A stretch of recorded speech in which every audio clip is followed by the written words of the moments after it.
That means stop talking, because it's my turn to talk. Stop talking, it's my turn to talk.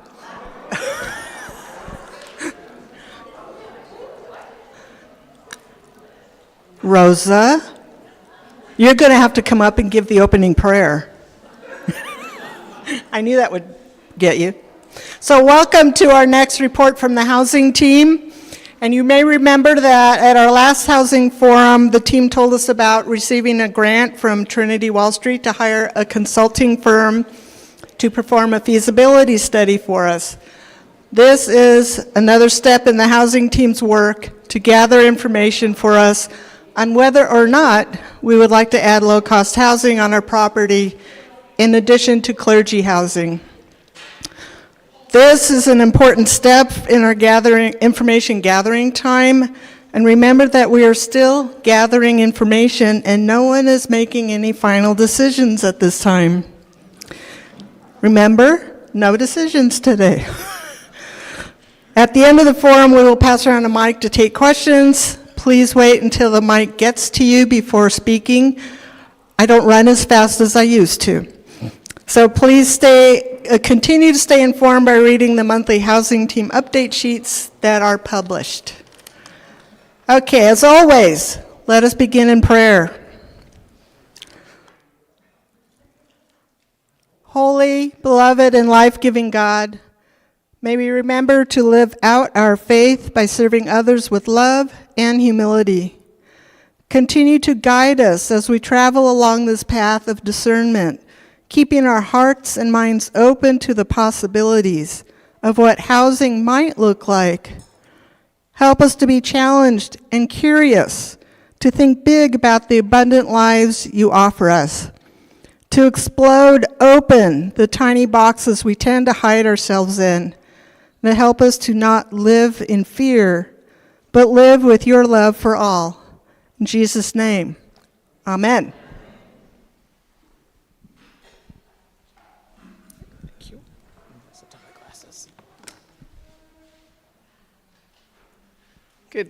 Good morning, I guess good afternoon now, everybody. This is the final forum for our feasibility study. For the study itself, we'll explain more about the next steps. All right, can everyone hear me now? Awesome. Okay, so just a quick recap. Here's our current housing team. Some of our members unfortunately cannot be here this afternoon, but they're certainly hopefully online with us. And then one other mention I want to make, Ken Foote has also joined our team and has been an invaluable resource to us talking about property issues. So to recap, this is something you've seen before. Parish leadership asked us to faithfully look into these particular issues for our campus. And we're not going to decide whether to build anything. That's not our job. We're here to provide information so that the parish, specifically the leadership vestry, can make the best decision for us as a parish as to what we should do going forward. So one of the things that we've talked about a bunch of times in these forums is why we're doing this work. And one of the things that was confirmed during our feasibility study is, yes, there's a huge housing problem here, both in Cupertino and in Santa Clara County. And as you can see, based on this, assuming that you make 80% AMI, which is $127,000 a year, which is what I consider to be a really good income, still, it's very difficult to find a place to rent. You've got 57% of homes, of rental homes available to you in Santa Clara County, and then you're down to 32% in Cupertino, meaning that's what you can afford based on, spending only 30% of your income. So very little, the amount of supply is very low. So going through our steps, you've also seen this chart before. We're in the feasibility stage. We have completed part A, and we're going to be talking about part B, which is hopefully going to be shorter. And we're going to go through the different steps. But after this, we would talk about further investigation and then possibly designing the project, assuming that's what the vestry wants to do. Again, our housing team is not making these decisions.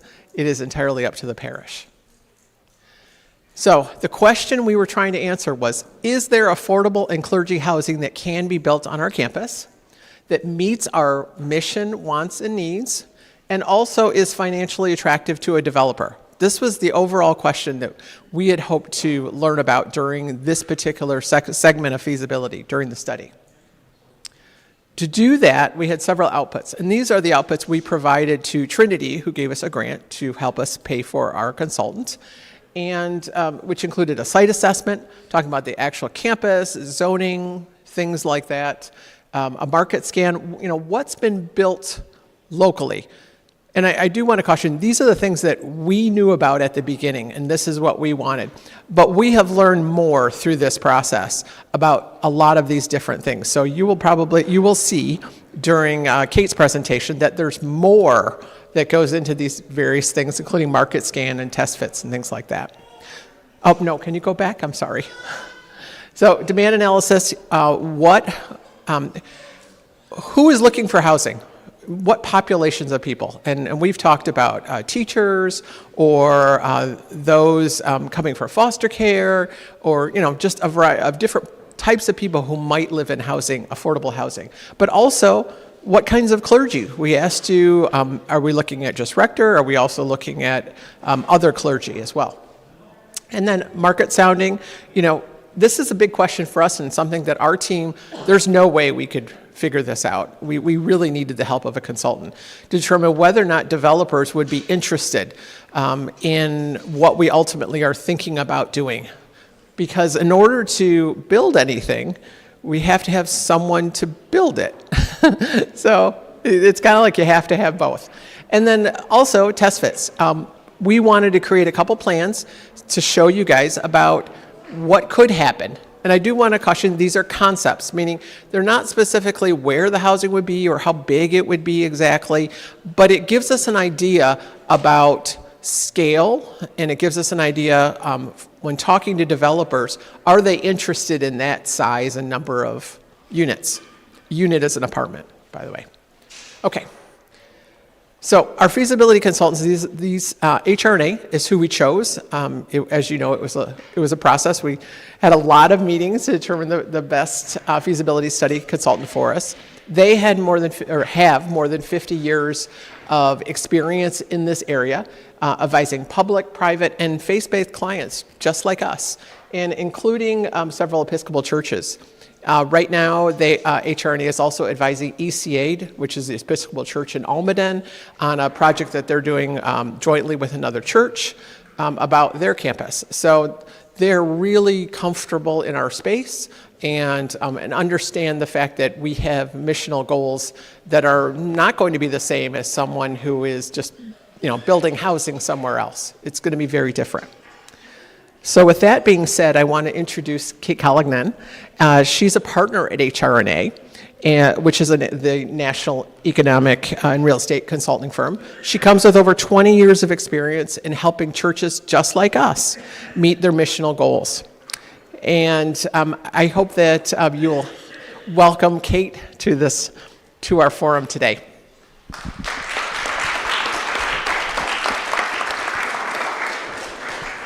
Thank you, Jen. Can you hear me? Yes, okay. And thanks to all of you for your time and attention today. This is a really exciting opportunity. It's also one that clearly is complicated to get our heads around. And a special thanks to the housing team, who spent an incredible amount of time both with us at HRNA and with each other, sorting through these issues to make sure that we're answering the right questions to really help inform what path you might want to take going forward. So again, Kate Collignan, HRNA Advisors. I live in the East Bay. Our office is in San Francisco. Really excited to be here today. And I will say that we partnered with Urban Field Studio, who is an architectural and planning firm. They did the physical analysis, and you'll see some examples of some concepts that they've helped develop here. So This generally describes the questions that we have been exploring and the different areas of analysis that we've undertaken over the last several months, and also is pretty much the agenda that I'm going to be walking through today. First, the process, how we got where we are now, the core priorities for development that we've heard from your housing team as your representatives, a physical assessment of the site, potential tenant populations who you might want to target, who would be compatible with your vision for the campus. SB4 requirements, I'll come back to what SB4 is. Classroom space replacement costs, so what is it going to actually cost to upgrade and or replace your existing classroom space? Development scenarios and test fits, meaning how would a concept for development fit on the site? What would that start to feel like, recognizing that this is not design and that ultimately a developer would undertake design, but to give you a sense for what this might feel like within the campus. Finally, the market scan, which is really where we started out, looking at what has been and continues to be developed in the surrounding region, but also testing these concepts with developers to understand how much interest there might be in coming to advance a vision like this in partnership with you. Next slide, please. So this is our process. We had our kickoff in December, and then have iterated through that physical site assessment and market scan, as well as site test fits and developer outreach to get their reactions to those. We've shared an initial project roadmap with the housing team, which really lays out potential next steps, and I think Judy will talk about some of that coming up. And are delighted to be here with you today to share the findings of this work. I know there are conversations that are also being scheduled with the vestry, as well as with the city, to get additional input and help keep everybody on the same page about your ideas going forward. So, core priorities for housing at St. Jude's. This was our mandate to help fulfill those, laid out very clearly when we started working with your housing team. So to deliver community-serving housing on campus while preserving existing uses. This is really about filling in around areas of the campus that don't have active development. Align on the target population for housing and align that with current church tenants and the community to make sure that this can be part of a unified community going forward. Replace the aging classrooms without generating additional financial requirements for you above and beyond what you would be getting back from the land value that would be made available once you allow affordable housing to be developed on site. So really wanting to make sure that housing can generate enough revenue to offset the costs of the educational space improvements. Incorporating plans for a new rectory, and critically maintaining campus character, including the orchard space, and ensuring that new buildings are of a scale that really work consistent with the church and the surrounding neighborhood. Next slide. So this is the site assessment that Urban Field Studio undertook. We're not going to go through all of this today. They looked at zoning and utilities and transportation and environmental constraints and parking and need for operational continuity. Visibility and identity, that comes back to what you'll see in some of these test fits. SB4 and housing element considerations, I'll come back to that again. Looking at the current tenants and use of education space and identifying potential areas for development and areas to remain as is within the campus. Next slide. On this question of tenants, we identified 4 core housing groups, 4 core tenant groups to potentially target and serve with new affordable housing. And that's based on those needs that are identified in the community based on demographic information, based on Cupertino's housing element, which articulates where there are gaps in housing that's available and where the city is really prioritizing new housing going forward. SB4 requirements, which again I'll come back to, compatibility with current church tenants, and fulfilling your mission as an organization, ensuring that this is consistent with your values and is adding to the community hub that you are creating here. And so with that, focused on senior housing, teachers, transition age foster youth, so foster youth, or youth aging out of foster care, and the population with intellectual and developmental disabilities.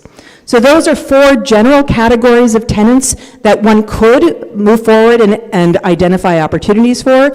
You do not need to make a decision around that, but these are the kinds of priorities that if you were to seek a development partner in the future, you would identify as ones that you might find consistent with your goals for the site. SB4. So SB4 is a state bill that passed that enables streamlined or ministerial approvals to effectively change what is permissible to build on the site. So rather than go through an entire rezoning process, it makes that process ministerial, which really means it's not as subjective as a rezoning process, which means it can move much faster than, as I'm sure you're all familiar with, the traditional permitting and zoning processes that one would otherwise go through in Cupertino. It does require that housing that it enables hit certain income targets. So that means that 80% of the housing that is constructed needs to be affordable for households who are earning no more than 80% of area median income. And affordable means then that rents cannot be set above 30% of what those households bring home in a year. So illustratively, a 2-person household earning 80% of area median income here would earn a little bit over $125,000. It does also allow for 20% of those units to be affordable to households up to 120% AMI. So that's at a little over $185,000 a year for 2-person households. Now, those housing costs or those income bands in Cupertino are actually relatively high if one looks at or one thinks about what area median income is at a broader regional scale. But it will be important as if you decide that you want to identify development partners going forward, that they recognize that the housing must be consistent with these affordability goals. So with one of the goals being to upgrade the classroom space, we want to make sure that, again, the revenue that can be generated by making the land available for development of affordable housing can be sufficient to offset the costs of those education space improvements. And so we came up with high-level estimates for what those costs could be under a few different scenarios. We looked at what it would cost to build brand new education space as standalone buildings using traditional construction methodologies. And construction costs are incredibly high and continue to grow. Even though those don't seem like a gigantic amount of space, you're looking at around $3.3 to $4.3 million to replace those outright as standalone. One could incorporate them into the ground floor of an affordable housing building, and for a variety of reasons, that allows you to share some costs with the housing, which could reduce the cost of that space. There's some physical complexities to making that happen, but if you could do that, that brings costs down to about $2.3 million. We also thought about, well, what if you could advance modular construction? So not traditional construction methodologies, but modular construction that doesn't give you maybe quite as much flexibility from a design standpoint, but increasingly can deliver quite attractive facilities at reduced costs. The costs for that kind of product can range dramatically, so we have a wide spread that we've held of between $800,000 to $2.3 million. And then the lowest cost would be renovating the buildings that you have. You generated an estimate for that relatively recently that came in at about $1.2 million. So clearly our approach on replacement of and/or improvements to the education space really informs what the cost for that is going to be. Next slide. And as we looked then at the feasibility of the land value opened up by making a portion of your site available for affordable housing, and the ability of that to offset the costs of new education space, we looked at two different scenarios. One of a 26-unit apartment building, another of a 40-unit apartment building. And as you'll see, these are not gigantic buildings. We've tried to keep it as small as possible while recognizing that one of our priorities needs to be to cover those costs. And what we found was that under either the 26-unit or 40-unit scenario, the costs of new construction are prohibitive as you're looking at how much revenue you can get for buildings of that size. And even ground floor construction, if you could make that work. It's unlikely that an affordable housing development would generate enough land value to support that kind of improvement. However, if you start to look at those modular construction opportunities, and certainly renovation, then the affordable housing can generate enough revenue to offset those costs. And as you'll see, that's how we have recommended starting to think about the approach on education space in relation to new affordable housing. Now, of course, I talked about part of that math equation, which is the costs of the education space. The other side of that math equation is the value that you would get for making the land available. And we looked at two different ways of measuring and projecting that value, again, consistent with SB4's affordable housing requirements. Now, somewhat interestingly, as you probably know, affordable housing always requires subsidy. So inherently, it doesn't pencil on its own. Therefore, it doesn't generate as much land value as if you were to just put something out there for market rate development. But developers are prepared to and understand that they have to pay for land, and so are the funders for that. So we looked at two different models. One is land comparables, so looking at other properties that have sold within the region specifically for affordable housing, and the price of the land that generated on a per acre basis. We also looked at the housing yield, so a price per unit of housing that was developed as our means of generating that feasibility equation. Obviously then, one generates more revenue from a 50-unit development than a 26-unit development, and more revenue from a 40-unit development as well. Next slide, please. So I want to start getting into more of those specifics then of the development scenarios that we and Urban Field Studios with the housing team looked at to start to understand how this could translate within the campus.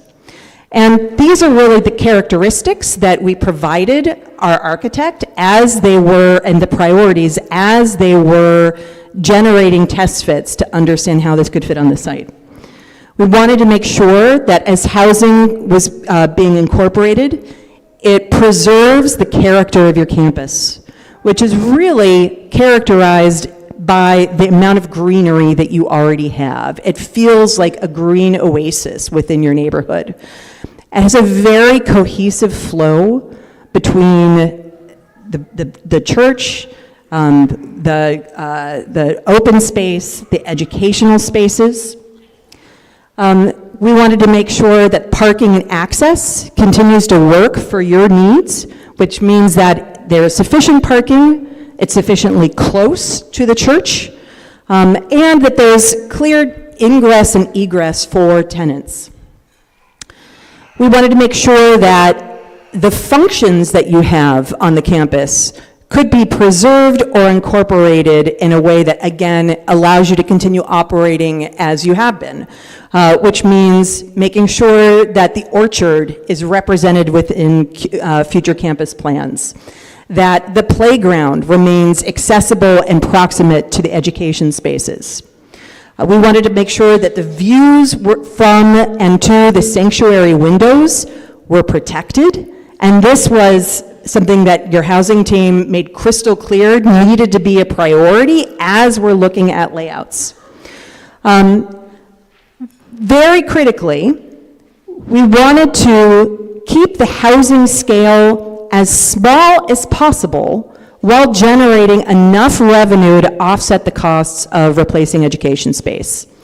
We capped the height at 3 stories, which for an apartment building is fairly low. And that was one of the conversations that, as we'll talk about, that we had with developers to really understand what their reactions are. And so nothing that you'll see exceeds 3 stories here. We also wanted to minimize the footprint and the impact that that would have on the campus, thus the 26 units and the 40 units. And then again, ultimately, in order for this to work, recognize that that small scale needs to be balanced against the ability of the new affordable housing land value to offset the cost of educational space improvements. Next slide. So Jen already said this, but we can't say this enough times, that the development scenarios are concepts for how affordable housing and clergy housing can be placed on the campus based on those development priorities and the architectural requirements of a apartment building and clergy housing.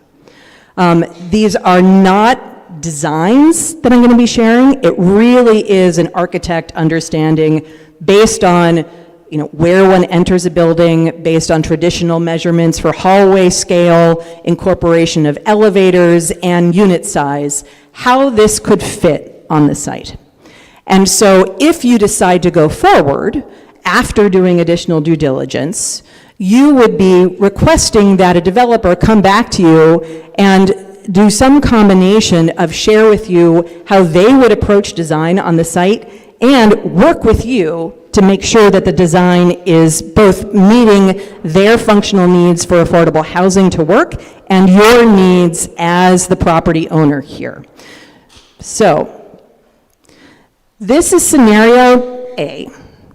This is the 26 unit version, so 26 apartments, which minimizes the housing footprint on the campus. For your reference, each of those apartments is 850 square feet. Again, the developers will adjust that. This is a 3-story building with elevators, which enables access, of course, to the upper floors, particularly for individuals with mobility challenges. We have assumed 1 parking space per apartment and 57 spaces for the church and for church tenants. This assumes that the classrooms are likely remodeled or possibly replaced with new modular construction, effectively in their same footprint. So the flow of the campus remains very similar to what you see today, but you see the housing at the corner of McClelland and Stelling. You also see the orchard reconfigured so that it is providing a buffer between the housing, the education, and church spaces, and continuing that visibility into this green oasis that is your current campus. Back 1 slide, please. You see the rectory is on the southern end of the sanctuary as a standalone building. I also want to point out, it might be a little small for you to see, but at the top, sort of just off McClellan, it says view, and 2 arrows underneath that. Put yourself at that view, looking toward the arrows. And now the next slide.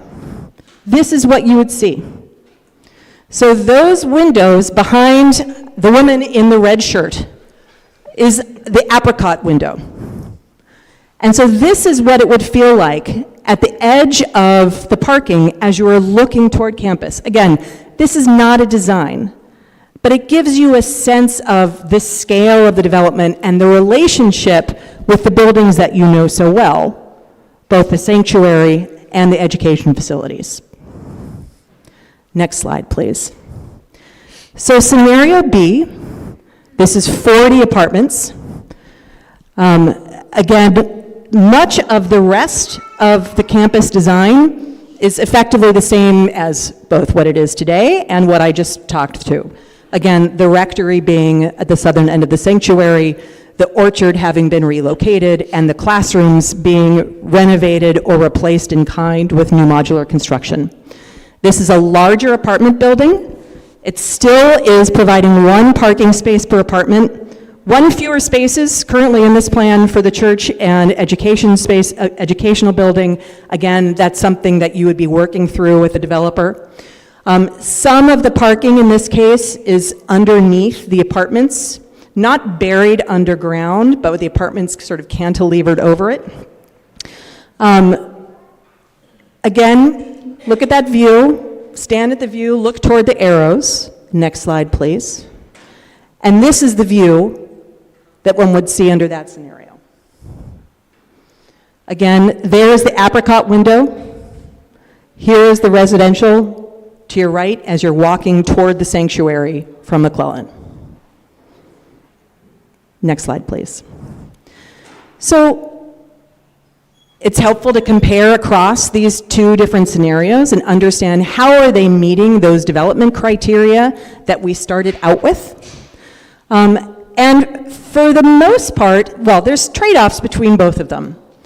So the smaller building, I would say, goes further in terms of protecting the character of the campus based on its scale. It meets the functional campus needs. It also provides sufficient parking and access. It and the 40-unit building protect the views from the sanctuary. The smaller scale building, however, is not as strong from a financial feasibility standpoint. We are not as confident that you can achieve the dollar amount that you need to improve your education space. The larger building meets most of our goals. It's a little bit more challenging in terms of parking and access. And the housing scale, this is subjective, but it will feel larger than the 26-unit building. Now, one of the things that you will be discussing when in your next steps, in addition to getting reactions to this, will be what you would want to request from a developer.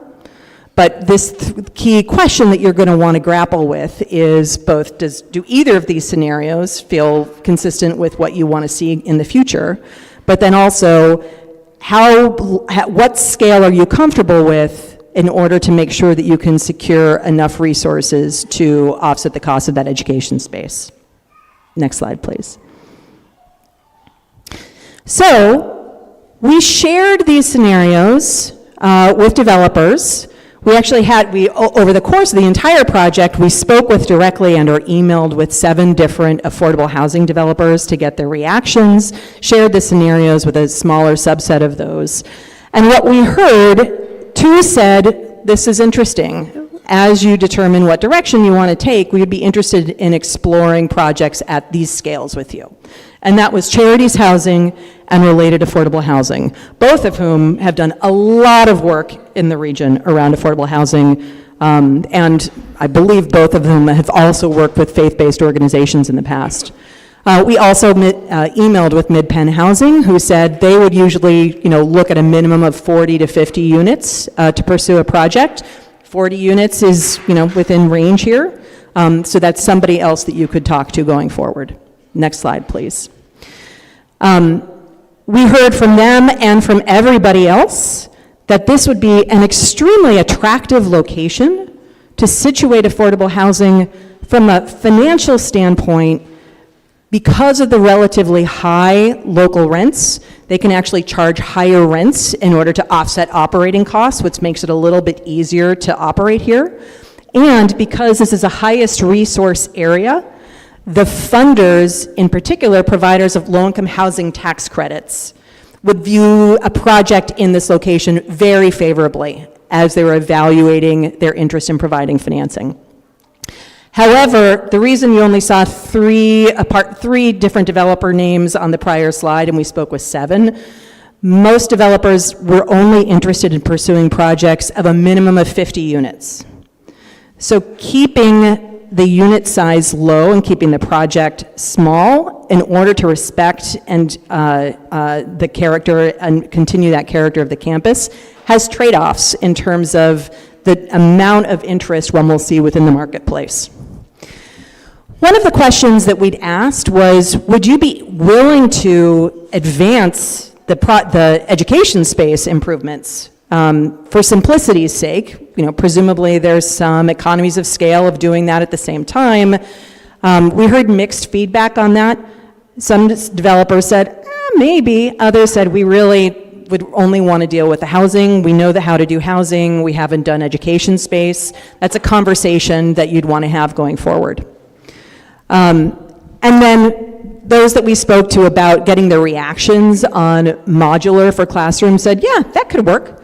But again, this question of costs really depends on exactly what kind of form that ends up taking. So that was a lot of information. I'm sure there are a lot of questions. I'm happy to answer those. Does Judy want to come up here first? There you go. Thanks, Judy.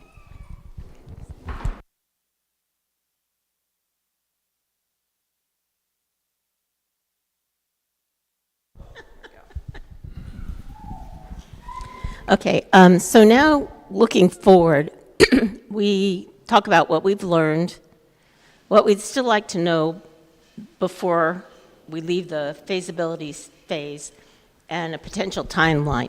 And while we were talking about feasibility, we started thinking of various questions that weren't, is it just feasible to put this on our property, but also, how would this work for us? So, next slide, please.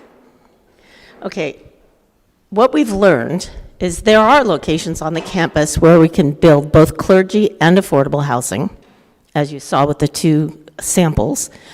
If we build clergy housing alone, we would face significant financial and zoning hurdles, because basically you can build the clergy housing with affordable housing. You have to get rezoned to build clergy housing alone. Our classrooms could be renovated or replaced if we build affordable housing. And as you saw, the different scenarios give us flexibility, different areas of whether we can rebuild the church school, or whether we would put in something modular or remodel. We still have orchard space. It would be more visible from the sanctuary, but likely smaller. And we know there are developers interested in building housing on our campus while meeting our wants and needs.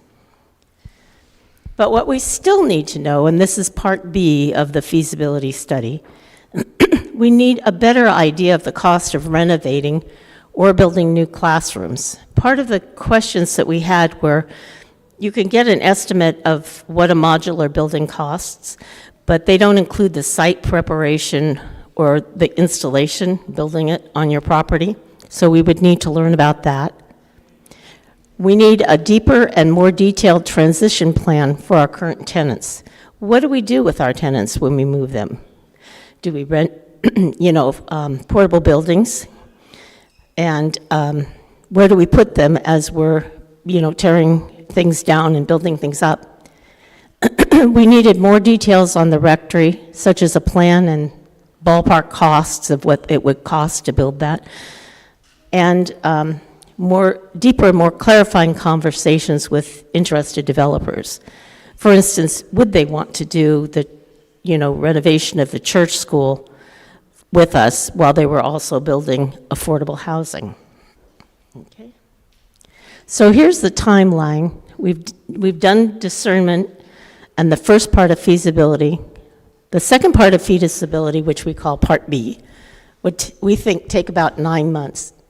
And then design and pre-development, so soliciting a partner, the final design and construction plan, pre-development entitlements and ground lease, and tenant relocation, we think would take about 2 to 3 years. And then the last step is construction, which site preparation and building would take approximately a year. Questions?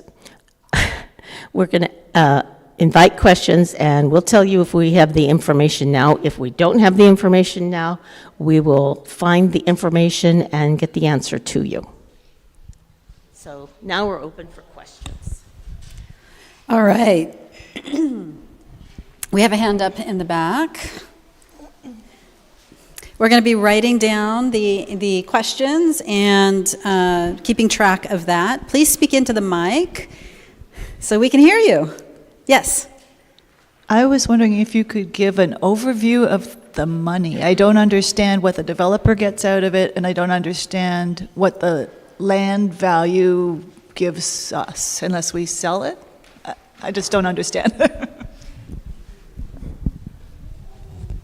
So the developer will pay you for the right to develop on the land.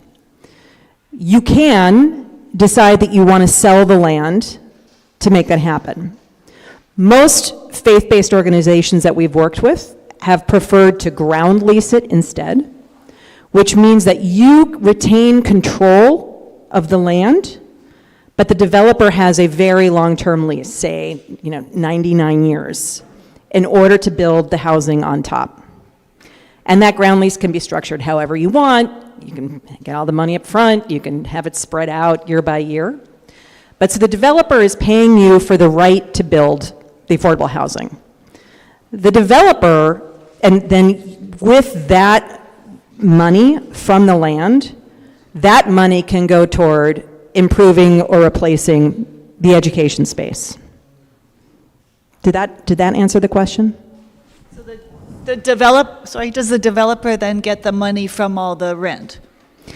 The developer gets the money from the rent. For affordable housing, that money gets plugged right back into covering their operating costs for the building. So it covers maintenance, capital improvements, the debt on any financing they've taken out. Affordable housing developers usually are getting, they are covering, they're generally nonprofits, they are covering their internal operating costs from a developer fee up front that gets baked into their application for public and or philanthropic funding to support the housing construction. But it would not generate so much ongoing operating revenue, for example, that there would be additional revenue to share on it. They would be seeking subsidy in order to make it viable. Thank you. Sure. Jennifer Stern had an idea that there might be a sort of a question in that question about what are we paying for? Oh, am I talking? Okay. The question in the question was maybe what are we paying for? And to cover that, we would be paying for a new rectory. So it would be on our land. We already own the land. We already have the land, right? But we would be paying for construction costs for that rectory. We do actually have set aside approximately $400, I guess it's probably $385 right now, $385,000, which, as you guys know around here, is not enough to build a rectory, which would be probably around 1,200 to 1,500 square feet. As far as building the affordable housing, we are not paying for the affordable housing. The developer would be paying for that. All these calculations for the classroom space, that's money they would be giving to us so that they could build that. So our financial outlay should be very minimal. We would have to negotiate for things like moving our tenants into temporary spaces, things like that. So that's where the negotiations will occur. Is that about accurate? Okay. Next question over here. I have one. My question is money, of course. I think my concern is the population of our parish is smaller. A lot of us are getting older. A lot of us are moving away. So I worry that we are able to sustain these wonderful new ideas. And I love the way the ideas are going forward. But it concerns me, are we taking into consideration the population and the future of this church? That's my concern. So the sustainability for what we do, whatever it is that we do. Who would like to answer that question or approach it? So there's two real parts to that, right? Well, three. I'm going to say there's three parts. One is sustainability of the clergy housing, meaning the rectory. That's one thing. The second part would be the sustainability of the affordable housing, and then third part is sustainability of our parish, what we're doing here. Obviously, I don't have a crystal ball. We don't know what's going to happen, right? I can say that yes, the rectory would be on us. We would need to maintain it. We would have to figure out how to do that. That's certainly something we have to look forward to. The affordable housing would not be on our plate. We would not be managing it. We would not be handling tenant relations. We would not be handling even maintenance of that building. That's actually all to do with the affordable housing developer. Usually the developer also manages, by the way. That's why we just say developer. So that would not be an additional burden on us. And then, of course, our parish here, that's always been up to us and will continue to be up to us about whether or not we're able to continue as a thriving community, faith community here. That's up to us about whether or not we can keep that going. So the three areas are three different things. So yes, if we build a rectory, we're going to be taking on maintaining that rectory and whatever that entails, much like any other house. I want to add to the rectory.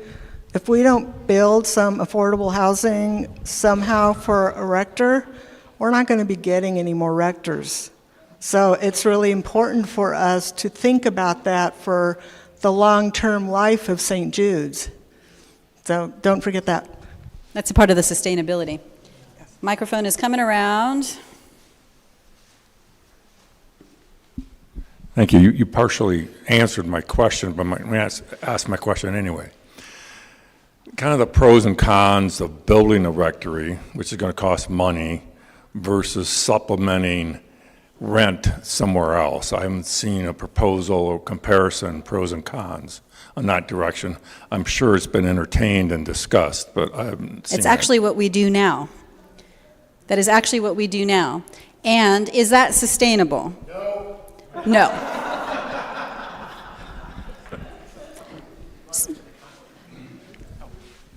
So there was an actual analysis done a few years ago, and that was in a separate forum before we even created the housing team, about what we should do about Wilma's old condo.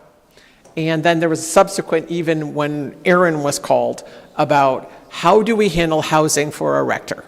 Do we continue to do monthly stipend for housing, or do we look for a place? We found that there was no way we could afford with our parish finances to, rent a place or buy some land or anything. There was just no way.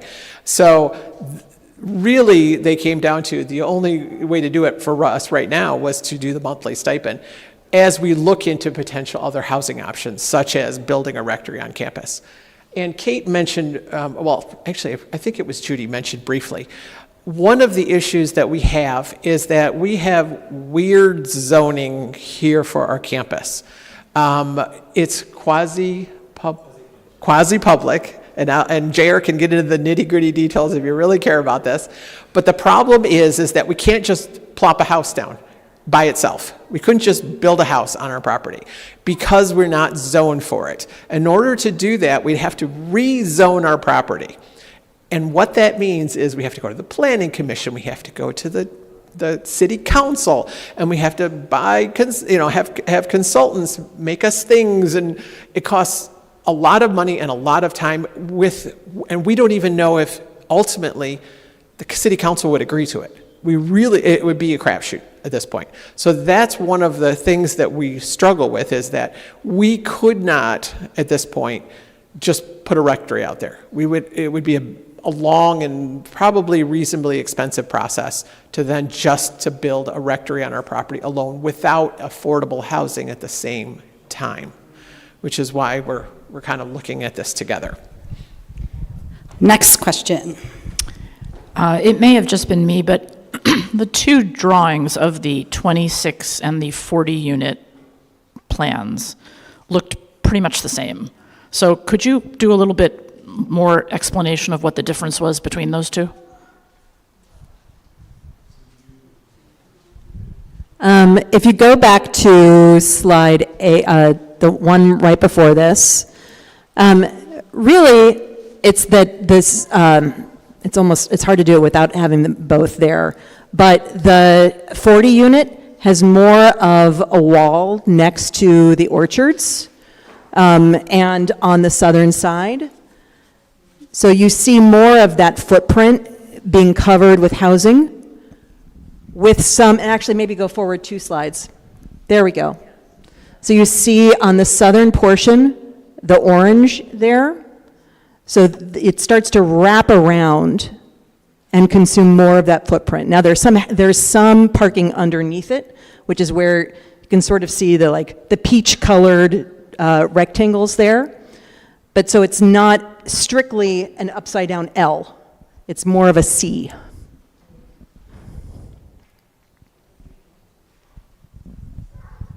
Question over here. Was the option of renovating the farmhouse as the rectory considered, or was that shut down at some point? My understanding is that we would run into zoning issues if we did that. The same zoning issues that were just talked about if we were to build a separate housing unit for the rectory without doing affordable housing. We'd also lose an office. Okay, we have we'll come around. The fee that would be provided by the developer to go ahead with the affordable housing project, in talking to the different developers who seemed interested, was there any sense of the magnitude of that fee? Like how big would it be? How small would it be? We didn't talk specific, we didn't ask the developers to give us their proposals on it, but it would be sufficient for the 26-unit building. Generally, we think, again, based on what we've seen in the market in terms of value per unit yielded by the site.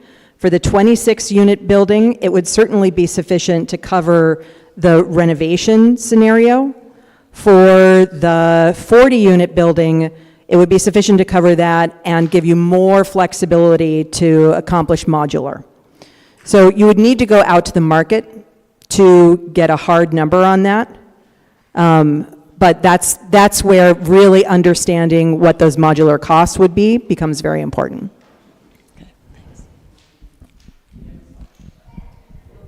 Over here.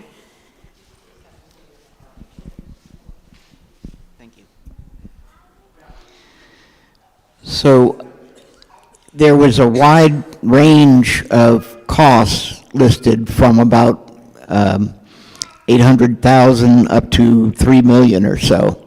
Is that right? I remember seeing that. Yeah, up to 4 million. And you've said that apparently the cost of building the affordable housing would be borne by the developer, is that correct? Yes. So these costs are all for the rectory and the educational buildings, is that right? Just the education buildings. These numbers don't factor in the rectory. So then there's something to add for how much the rectory would cost. We were really testing whether the housing would generate enough revenue to offset the education space. We didn't get into the economics of the rectory, but we recognize that that's a larger conversation. And it appears that from what was said, the rectory is really, if anything, the driving part of this. So that seems like a very important thing to put in. Give you a little bit of history. When we started all this, we started doing where could buildings fit on our campus? And this is a year or two ago. We looked at, would they be in the orchard? Would they be where the classroom buildings are? And it looked like there was a very good chance that they would end up where the classroom buildings are. In fact, we had some really early concepts a few years ago where it replaced where the classroom buildings are right now. And so that became a driving thing for us to look into what would happen if we lost those classroom buildings, meaning they were replaced by housing there. So that's how we ended up with, well, can it replace our classroom buildings? The rectory has always been a separate item. And in fact, what Judy talked about is, yes, we do want more costs of our rectory. Kate here from HRNA, they are an affordable housing consultant. They look into real estate development for entire spaces, meaning entire campuses, but their expertise is mainly in affordable housing. So that's going to be a huge chunk on our campus. So it's something that we really want to look at that we didn't have any understanding about. We think as a team we're going to be able to figure out how much it would cost us to build something like a rectory, because it's a standalone house. Usually those types of costs are probably more available to us, so we can tell how much it'll be. So that's where we are right now. Is we want to replace the classroom buildings. We still need to find out ultimately how much it will cost to put in a rectory.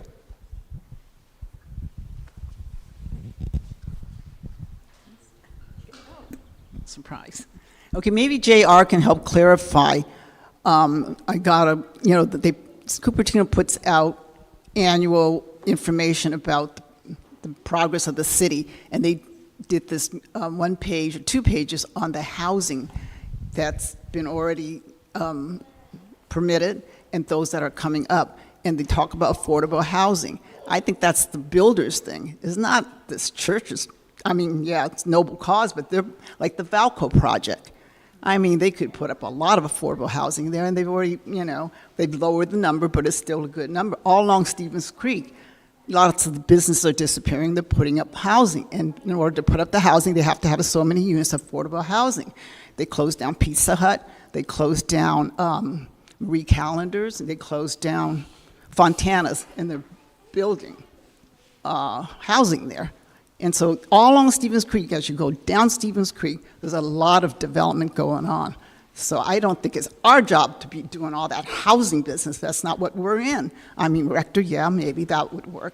But classrooms, that's needed, because I'm here all the time during the week, and I see how well utilized the space is. This is very inviting. Got the outdoor space. They divide the space within here for the classroom. They have the classrooms out there. The kids love it. They're playing out there. They partition the indoor space, and it's very well utilized the way it is now. But, if you're talking about modules, are you talking about portables if you do the construction? Because that's not exactly conducive in a classroom. Okay, so it's not portable housing. Well, that's portables. And it's just 4 walls. So the question is, did you get the question? So how much affordable housing is there coming up for the city and is required? Yes, I'm not entirely sure I know what the question is, but let me repeat to you what I heard. It sounds like the concern that you have is that maybe the city has planned for sufficient housing and therefore we don't need to have any here. Is that what I'm understanding? I don't think it's our job to be doing that. The city missional that. Yeah, exactly. So that is a missional thing. If the question was about the city's housing plan and whether there's enough affordable housing in it, the answer to that is no. In fact, the answer to that is legally no. We are short by a few hundred homes right now, and the city is actively amending the housing element in order to correct that. And St. Jude's is a site within that housing element. The second part of that question, which is it our job or is it our mission? That is a very important question and is one that is a part of our conversation here. How are we, as a faith community, going to be a member of our community and addressing the needs of our community? Housing is huge. And we're already engaged in that in other ways, but this is another opportunity towards that. And it would be the vestry and all of us in conversation around, is that a part of our mission? Yes. So I have a question on parking. With only 1 parking space per apartment, And with the church going down in parking, especially when we have major events, how do we manage which parking spaces are for the apartment people? How do we manage the overflow? Because we will have overflow. Where do they park? Do you want to?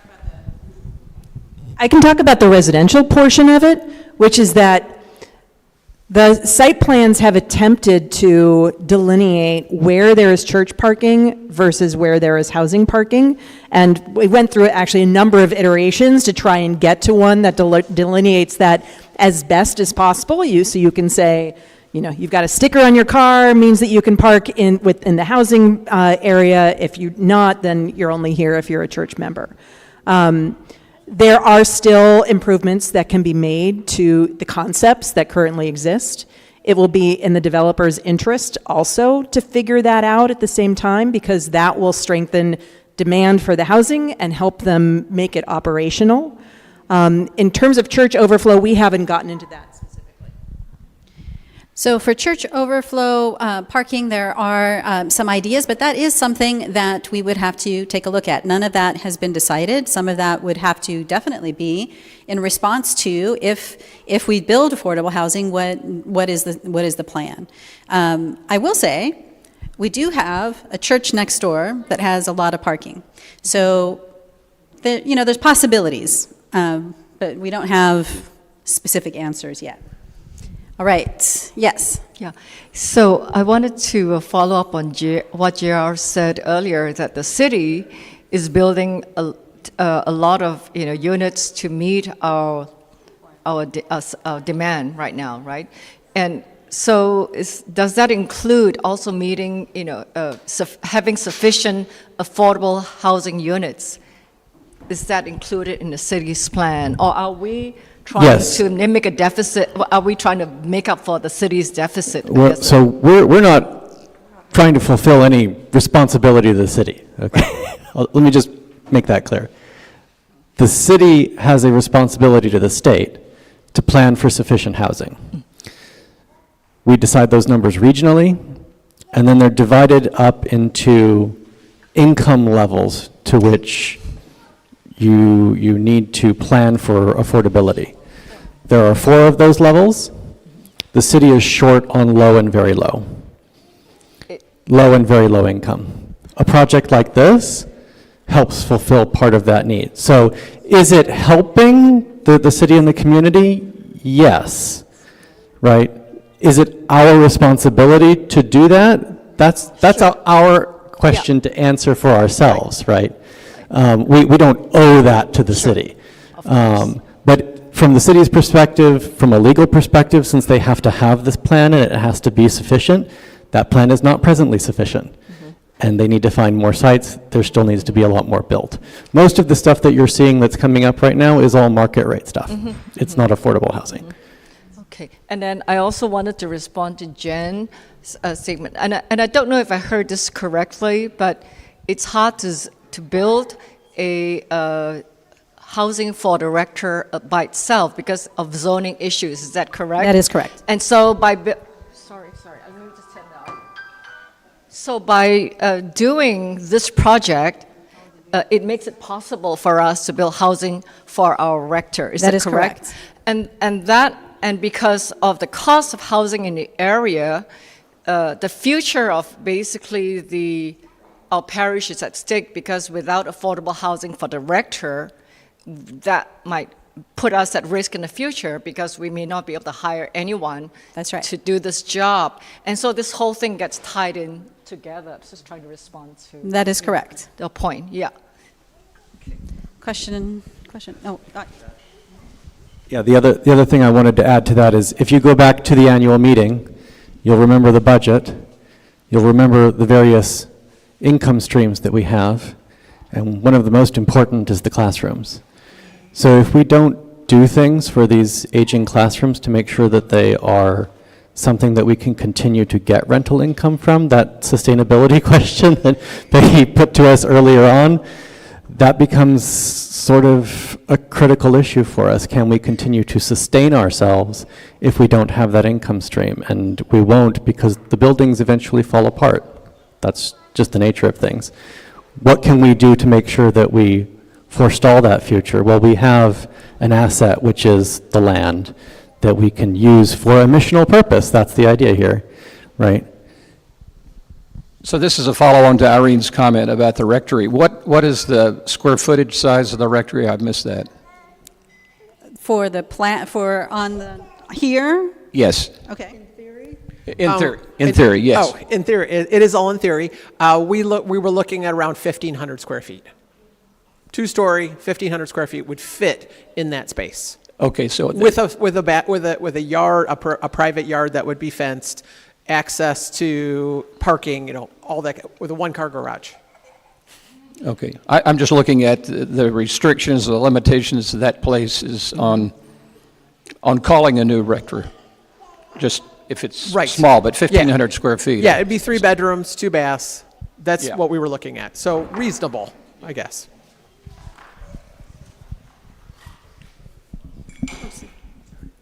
Yes. In some way, maybe you've answered, but looking at the sustainability of our church and looking at our current health of our St. Jude's budget and where the financial revenue comes in to sustain us,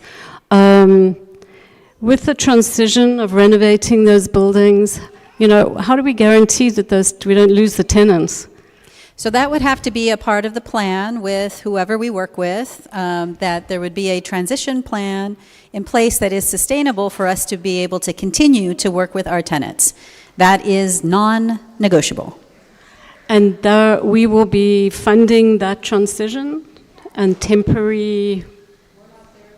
We don't know the answer to that question yet. Yeah, but those questions would need to be answered in the feasibility part B. Yes? I think I missed what happens to the existing farmhouse in these schemes. Stays the same. It would seem like you could, in that footprint of the farmhouse, put up 3 stories, the top 2 being rectory space, and the bottom encompassing the things that are, the farmhouse is used for now. That's an idea. I want to comment on that. That is an option. I want to comment on that. Yes. You need to give your rectors personal space away from people bothering them, and that's why putting them in the back 40 would be good. Also, our sexton lives upstairs right now, so we'd have to get rid of the sexton to do that. No one wants to do that. Close your ears. I'll add to it that the permitting pathway for that is far from simple or secure, because it would be a legal non-conforming use, and expanding a legal non-conforming use is, let's just say, extremely difficult. So legally, we really can't do that. All right. So is there a possibility to say sell the orchard area to the Cupertino city? You say, city have added, okay, in the same deal, get a clergy housing in that space. Since the city will own the area, then of course the rezoning won't be a problem, right? They just have it, whatever they want to use, basically. So that's there are 2 parts to that question as I'm hearing it. One is the parish deciding to sell the property. 2 is the city interested in buying the property. The city does not have the money to buy the property. The diocese would not let us sell the property. Right, we can't sell it. So we don't really own it, the diocese does. Yeah, so don't worry about that. There's a deed restriction that applies to this site that makes sure that it remains within the control of the Episcopal Church. There's that small detail. Okay, any other questions? Over here.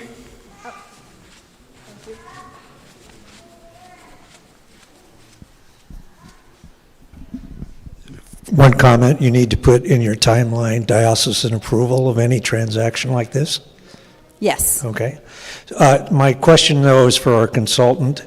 What kind of restrictions are you seeing funding sources, such as the state of California putting on the property when they provide money to developers? And I ask that question out of experience because we ran into that a problem with that for one of our other parishes in this diocese that almost killed the deal.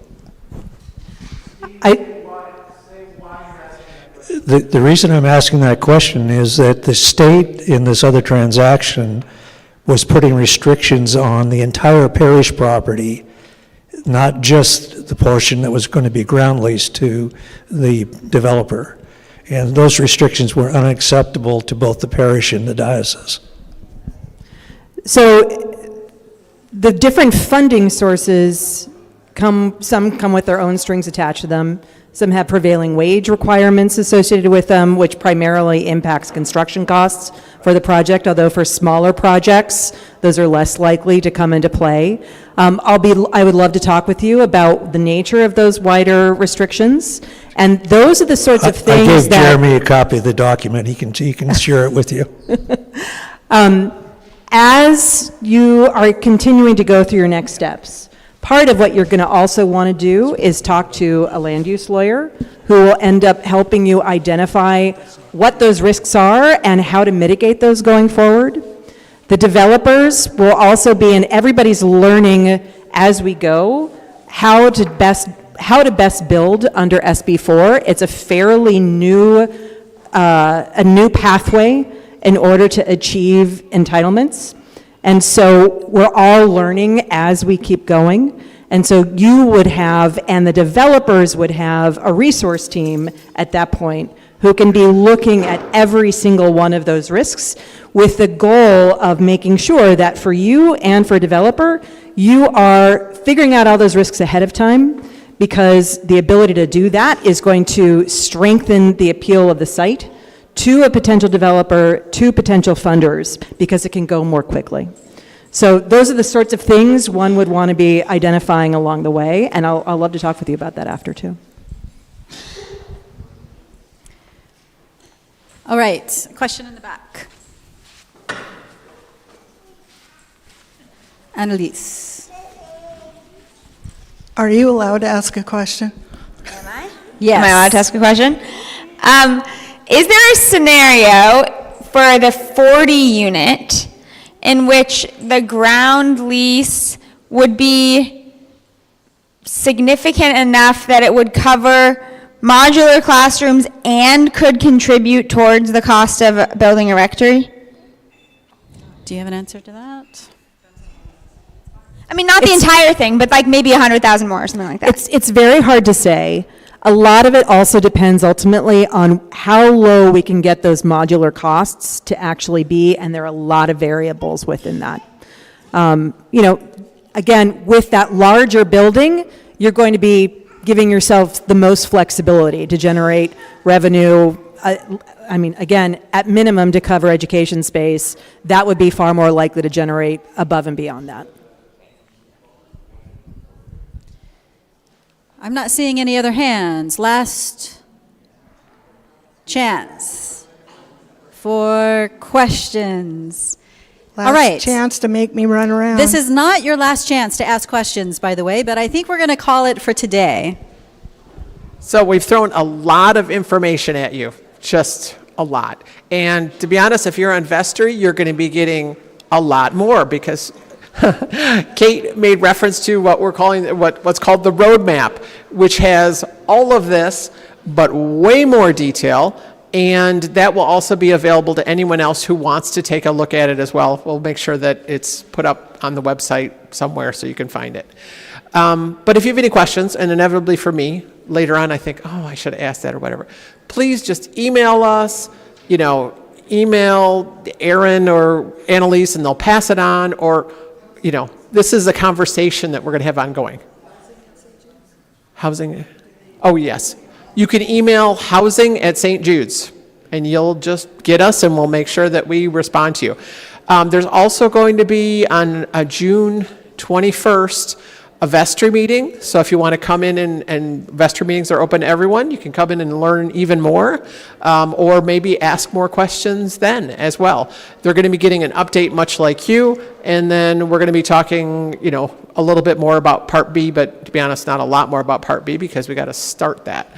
So thank you everyone for coming and for being part of this. And most especially also for Kate, our guest. Thank you. Make our day.